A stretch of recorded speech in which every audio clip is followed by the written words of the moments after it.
အခုတလောဂျပန်မှာဧပြီလကစပြီးတော့ဒုက္ခရှင်စီခောက်တော့မယ်ဆိုတဲ့သတင်းတွေကြောင့်စိတ်ပူနေကြတယ်မလားတကယ်တော့ဒါသတင်းမှတစ်ခုဖြစ်ပါတယ်ဂျပန်နိုင်ငံမှာလူပြိုအပြိုဖြစ်လို့ဆိုပြီးတော့တည်တံ့ခောက်တဲ့အခွင့်မရှိသေးပါဘူးဒါဆိုရင်ဘာလို့ဒီသတင်းတွေထွက်လာတာလဲအဓိကကတော့ဂျပန်ဆိုရကကလေးစီးနဲ့မိသားစုထောက်ပံ့ရေးတွေအတွက်ဘတ်ဂျက်ရှာတဲ့နေရာမှာရှာကားအောက်ကနေပြီးတော့ငွေပမာဏအနေငယ်ကိုပိုကောက်ဖို့တက်စစ်စင်နေရကြမှာဒါကိုလူချို့ကအိမ်အောင်မရှိတဲ့လူတွေစီကနေပြီးတော့ပတ်စံပုံလိုက်တယ်လို့အတိတ်ပဲဖွင့်ပြီးတော့ဒုက္ခချ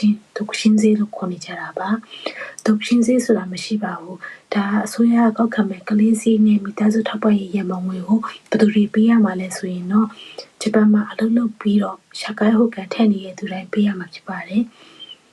အိမ်အောင်ရှိသည်ဖြစ်စေမရှိသည်ဖြစ်စေအလုပ်လုပ်နေတဲ့သူတိုင်းရဲ့လစာတွေကနေပြီးတော့အနေငယ်စီနှုတ်ယူသွားမှာဖြစ်ပါတယ်ဧပြီလမှာဘာတွေပြောင်းလဲမလဲဆိုရင်တော့ဒီကလေးစီးအဖိုးကြီးကိုပေါ့နော်2026ကနေစပြီးတော့ကောက်ခံမှုများပါတယ်ကောက်ခံမာနာကလေတစ်လကိုရန်300နေပြီးတော့900ကျမှကောက်ခံသွားတာဖြစ်တဲ့အတွက်ကြောင့်မလို့လစာအများကြီးရောတော့မှကိုယ်စိတ်ပူစရာမလိုပါဘူးကျမတို့အနေနဲ့အခွန်တွေအမကန်ကြီးတွေတက်လာတာကိုစိတ်ပူနေမဲ့အစားမိမိရတဲ့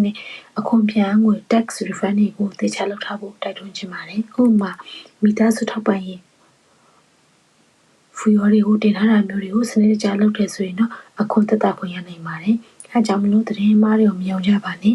ဒီ channel လေးကို like နဲ့ follow လေးကိုလုပ်ပေးကြပါ